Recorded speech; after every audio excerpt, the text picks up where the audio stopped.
Big World Cup news coming out of Oceania as we have seen the champions from the OFC Futsal Nations Cup.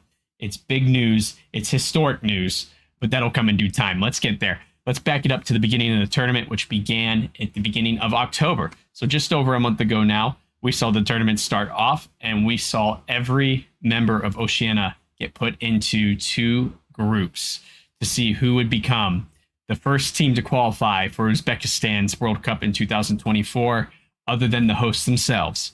So who did we see? Well, most importantly, like I said, each country from Oceania is represented in this tournament. So we see two different groups here. Hosts in Auckland, New Zealand. Of course, New Zealand themselves. They faced off against Fiji, Vanuatu, and Tonga. Now, those first two are the ones that did qualify through on to a semifinal round.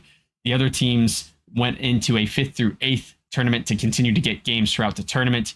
So we're talking about New Zealand and Fiji moving on to semifinal action with their eye on the prize. In Group B, we see Tahiti and Solomon Islands qualifying in their group, setting up some more history as Solomon Islands getting second place in that group over the likes of New Caledonia as well as Samoa. So those guys actually had to fight to the very end, the Kuru, because they had to kind of make up some time from a draw from New Caledonia and some results they really weren't expecting, led by Damon Shaw, who's had a very active preseason, I guess you can say, to this tournament at the helm of Solomon Islands. They were looking to get their second World Cup berth in a row. Instead, they faced off against host New Zealand in the semi-final match. Now, this match has tons of history behind it. Solomon Islands and New Zealand have been facing off for the last few years. Last year, New Zealand won the edition of this contest. Now, the Futsal Nations Cup in OFC, although it is an annual contest, it is only used for World Cup qualification years prior to the World Cup itself.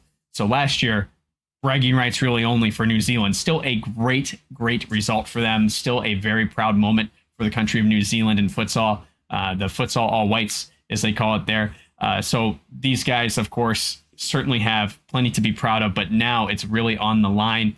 And Solomon Islands was the team that knocked them out prior to the Lithuania World Cup to earn their right to represent Oceania. So little bit of back and forth between these two countries as they fight for dominance inside of Oceania. And we saw a great contest with a very healthy sized crowd inside of the Pullman Arena in Auckland, New Zealand. Looking at the highlights from these matches, you guys can go to New Zealand Football's YouTube page and catch the highlights from all of New Zealand's games. And you can see how great this crowd was. Some really cool stuff floating around on social media last month as well from some of the other countries that were there and their fans traveling to New Zealand to see their team. So I would encourage you guys to go down that rabbit hole. It is worth it. But as far as the action is concerned, New Zealand did beat Solomon Islands 4-2. They moved on to that final. They were waiting to see who would face off against them between Tahiti and Fiji, and Tahiti won quite comfortably, actually. They won by, I believe, 7-2, and were able to make it into that final against New Zealand.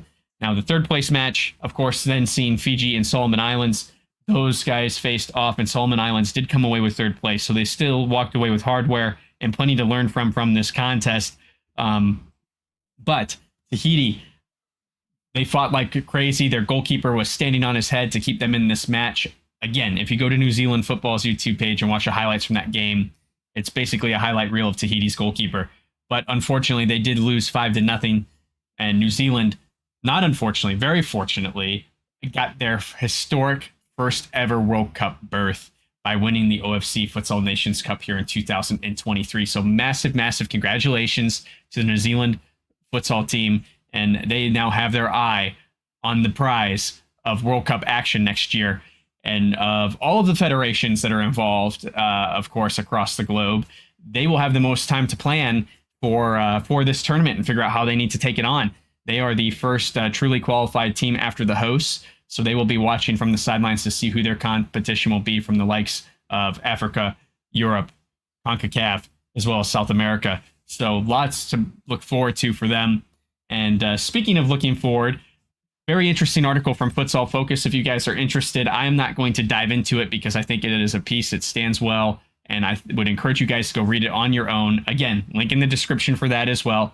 But Stephen over at Futsal Focus did a great article looking ahead, comparing the paths that New Zealand and Solomon Islands took to get to the Futsal Nations Cup, and asking some questions on what the correct path is to move forward to prepare for the World Cup. I'll leave it right at that, let you guys get into the article to see the rest, but it is worth a read and very interesting. I would be curious what your guys' take is on something like that. And in the meantime, I'm also curious what you guys think will be the competition for New Zealand.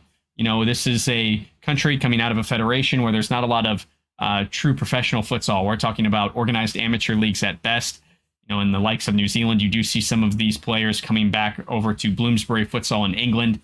They are playing in some other parts of the world, but even then, the English league is amateur league. It is very organized and probably one of the more polished amateur leagues in the world, but it is still amateur. So how do they prepare to face these teams full of professional players that they are going to have to face at the World Cup? Big challenge ahead for countries like that, and the United States is included in that question mark as well. So something to think about as we look ahead to qualifying rounds. Who else do you think you guys are going to see qualify for the World Cup in Uzbekistan in 2024? We have a lot to look forward to with the UEFA round wrapping up next month in December. And that's going to answer a lot of questions for who qualifies, but still leave one remaining round for a couple of open slots. We're also anticipating, of course, CONCACAF and their qualifiers coming up in the spring. It's rumored that it looks like those will happen in March or April. So there's a lot of international action right around the corner for us here to enjoy. And I'm curious who you guys have an eye on and who you think will qualify for that World Cup. Sound off in the comments below and let us know. Don't forget to check out those links in the description to see other futsal action and where I have found it on the internet, particularly on YouTube, and Futsal Focus, of course. And until I hear from you guys next time, don't forget to play with your soul.